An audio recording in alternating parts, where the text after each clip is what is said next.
Hello everybody out there. This is the Pagan Perspective Saturday sub slot with me, Delia.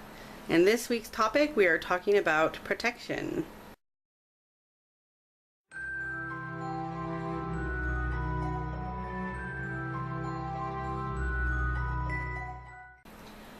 This question comes to us from Wisps and Whimsy. I will be adding her question down below in the description bar, so please check that out. Would like to know what all the protection is about. From what malevolent forces are we trying to protect ourselves from? And if we make this protection a large part of our practice. I'm just going to sit over here on my bed and relax and talk to you guys. I don't have anything really different to add from what the other subs have made very brilliant observations and just ethical discussion and spiritual, magical stuff. I really like how Megan said that you kind of become a beacon. And I totally, from my own personal experience, agree with that. I didn't believe in ghosts or things could hurt me and harm me in any of the supernatural way. And it wasn't until I got much older and started actually opening my mind to that possibility when I met my husband. Ghosts were just stories. They weren't real until, you know, Frank told me about his experiences as a child, the things that he's seen and encountered.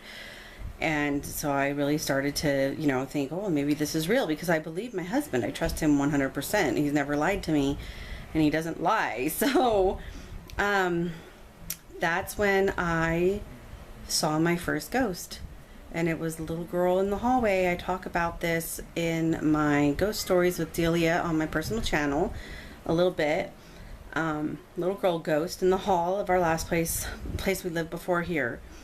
And so I think, kind of like in the movie The Skeleton Key, if you don't believe it, it can't hurt you.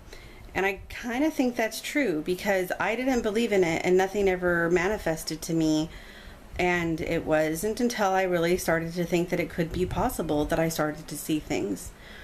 And using protection in my path, I do, but mostly it's for the mental aspects of what, you know, I need those little reminders throughout the day.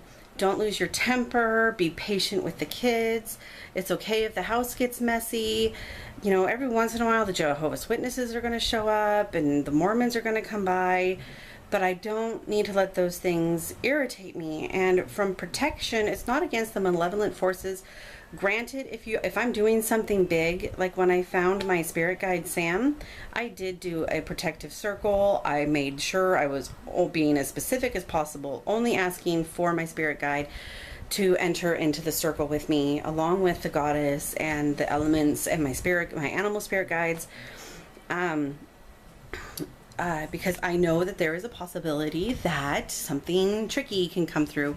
Now, saying I didn't believe in ghosts really until I met my husband is true. But when I was 15, I played with the Ouija board for the very first time with some girlfriends of mine. And this is before I knew anything about like what the stereotypical tendencies are. Like the room will get cold. If they're malevolent, they're going to try to trick you and make you feel bad, I guess. And this is what the spirit was doing. I had said, well, if you're really here, touch my arm. And my arm got cold. It felt like a cold feather being brushed down my arm. And I didn't know that that was a ghostly encounter for real until I got much older and learned more about supernatural spirits and haunting and stuff like that. So protection for me, and I do use protection spells and mojo bags, and I make up pentagrams and put them around the house, over the kids' bedroom windows and doors, because my children are very sensitive to that type of thing. They do encounter supernatural encounters on a regular basis. Not so much here in my home specifically, because it goes back to that believing thing again. If I don't believe that they can get in here and harm my kids and my family, they're not going to, and they haven't. So, but there are things outside of my realm that they do see, and so there is that little bit there that I now know enough to not stifle that ability. I want them to maintain that ability. It's really upsetting when you have something so supernatural and strong and powerful within yourself and it's been stifled and you lose it. And I stifled my own ability to see auras, and I'm just getting it back. It's just a haze. I'm not seeing the color anymore. So that's upsetting, but it's coming back and I'm working on it on a regular basis. So sooner or later, I mean, I see color once in a while, but not like I used to. It was just a switch, and all of a sudden, woo, boom, blues and oranges and greens and reds, and I was seeing it all. And so, let's see, what else could we talk about? Let me go back to protection on a daily basis, with the mojo bags and the pentagrams that I put up around the house.